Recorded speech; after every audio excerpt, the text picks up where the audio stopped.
Good day, folks. Everything new under the sun. This is a look at a Samsung 75-inch TV.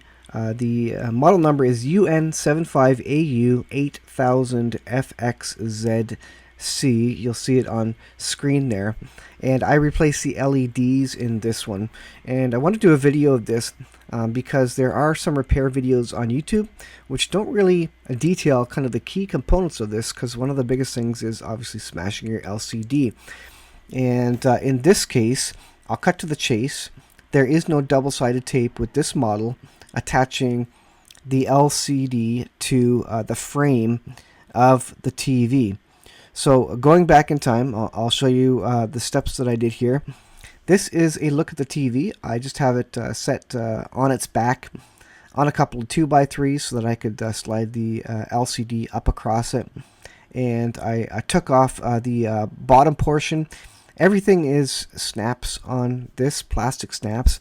There's very few screws, if at all.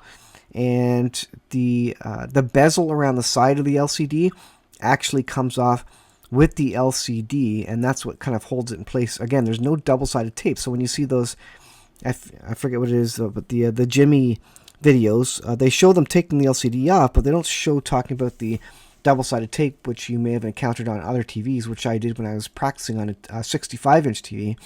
It had double-sided tape, and I wrecked the TV. So in this case, I did order 4 new LEDs in this 75-inch TV. There's 4 LEDs across the bottom. It's bottom lit, which makes it even easier than a backlit, for more simple anyways for repairing. And that costs about $50 on eBay. Here is the LCD. The LCD is actually slid off to the top of the 8-foot 2x3s up to the left of the image there. And then there's a diffuser panel or sheet there.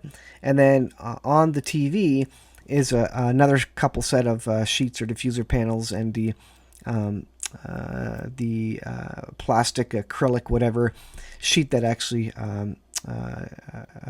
transfers the light across those sheets. And at the very bottom there, which shows in the next image, are the LEDs.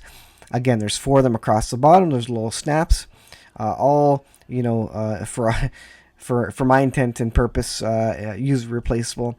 They're just stuck with glue, and so you need to peel them up. And when you take them off, you're going to trash them. You just are, but you should replace all 4 of them anyways. And here is the test. I powered on the unit just to make sure that all 4 strips actually lit up, and they did, and they looked good, and the brightness looked okay on them.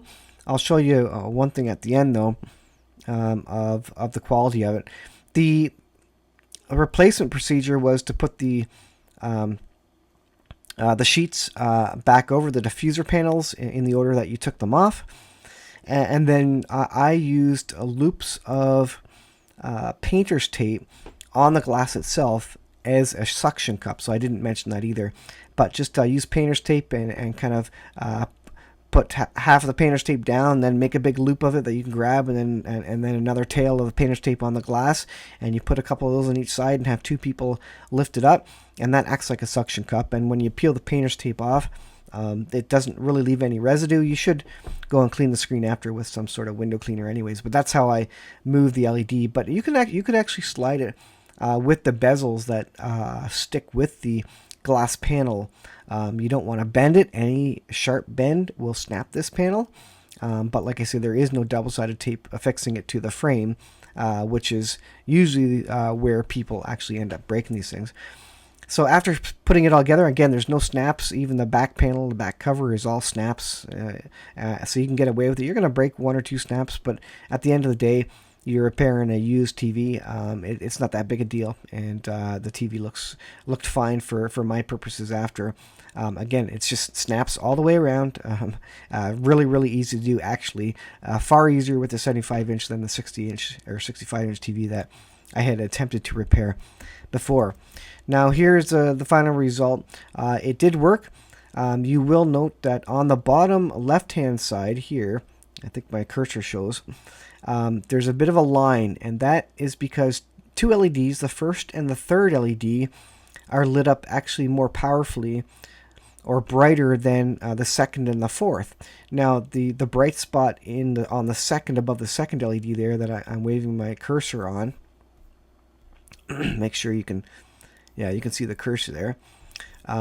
That is an artifact of the game itself and not an indication of the LED. But the line at the bottom that you can see very faintly, and then over here on the third of the 4 LEDs, those 2 LEDs were seem to be maybe over voltage or something. Seems like the LED driver on this particular set maybe wears out over time, or provides different voltages to the LEDs. I'm not sure, and maybe that's why in the first LED that blew on this one when I got it, I purchased it broken with the first LED dead, and maybe that's why, because it was overdriving these. So what I did was I lived with it, but I turned the LED brightness all the way down, because you can feel it getting hot as well after you put it back together, and what's going to kill the LEDs is heat. So turn down the brightness, prolong the life of the LEDs. The other thing that I didn't quite get right is the diffusion panels. It was a bit wavy. I didn't get them exactly nice, perfectly flat and straight.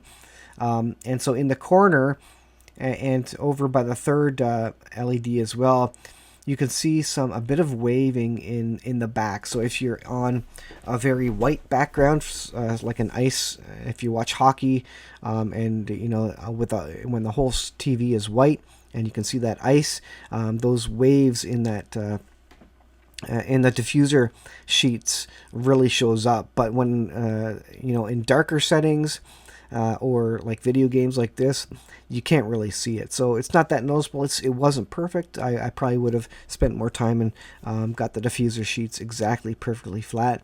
But all in all, it was a repair that actually was easier done on a 75-inch than it was on the failed 65-inch TV that I had attempted to repair earlier. So no double-sided tape is kind of the key point of this, and all snaps, no screws, basically. On this TV, which make this Samsung 75-inch TV actually one of the easier TVs to repair LEDs on. So hopefully that helps the next person attempt it. Thanks for watching.